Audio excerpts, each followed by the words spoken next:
Just wanna be with you.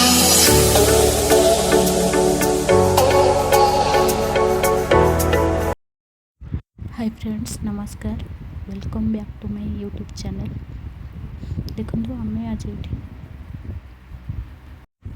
प्रस्तुत करिया मंजा भजा।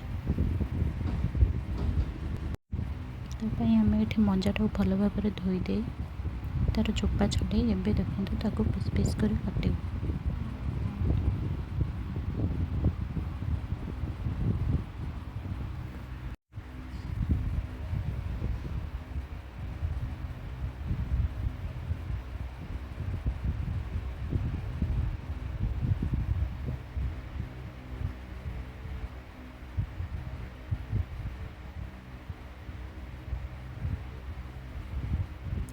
केते पतला पतला कर कटा हो माँ बहुत सुंदर भाव में काटी दौरान या ठाक कर 3-4 पीस एक सहित रखी दौरान या पूरा छोट छोट पीस करके जमी काटिला बेले सुविधा हो।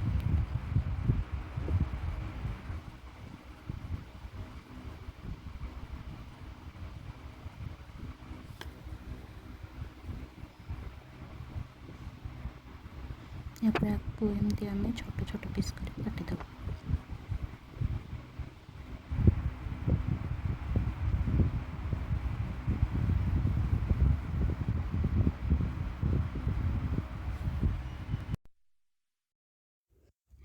एथिरे आमे लुण हलदी गुंड मिसाई भल भाव चकटी नबा।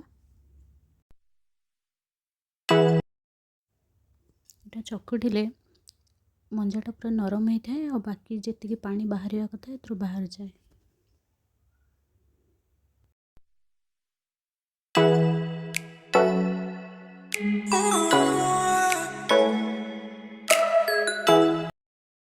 भल भाव या चकटी 5 मिनिट छाड़देवा।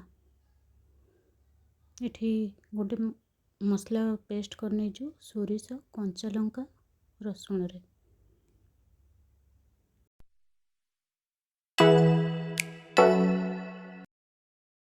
5 मिनिट पर रखि मंजार केते सारा पानी बाहर भल भाव चिपुड़ी नेबे।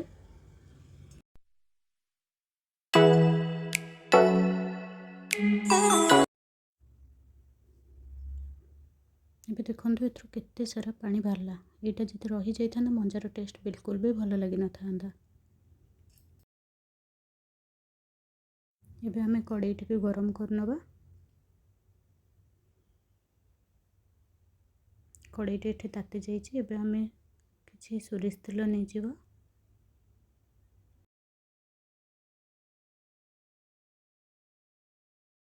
तेल तातिला पर 5 फुटण किसी सुखिला लंका पकईदवा।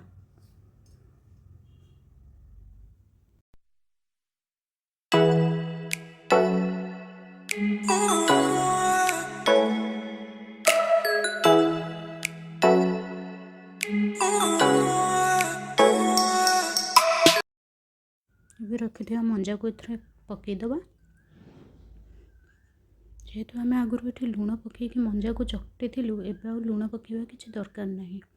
जदि आपको लगे ना अलणा हो देन स्लाइट टिके लुण पकई नेबे।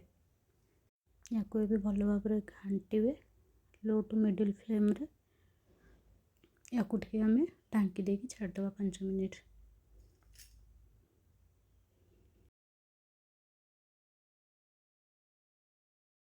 देखो किसी समय पर आम ढाकना खोली या मझे मझे एमती घांटी दबा।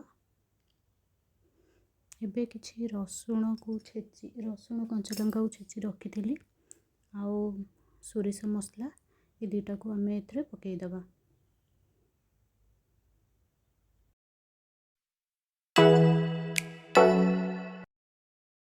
या पर एटा को आम भल भाव में घांटी दबा और किछि कंचा सोरिष तेल पकईदेले यार टेस्ट आउ टिके भल हो जाए।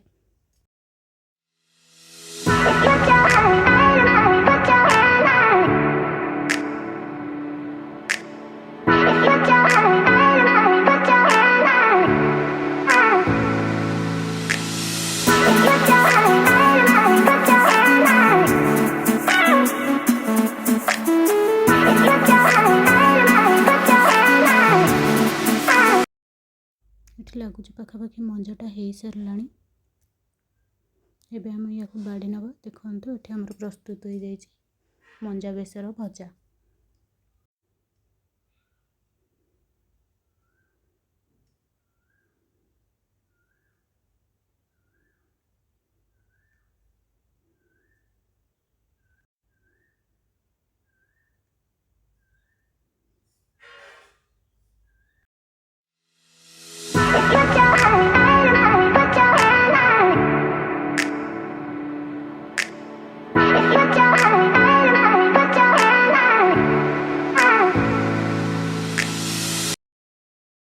ମଞ୍ଜା ବେସର ଭଜା ସହିତ ଆଜି ଖାଇବାକୁ ହେଇଥିଲା ଛତୁ ତରକାରୀ, ଛତୁ ଭଜା, ଶାଗ ଭଜା, ଧଣିଆ ଚଟଣି, ଡାଲି, ନଡ଼ିଆ ଚଟଣି ସହିତ କଲରା ଗୋଟା ଭଜା।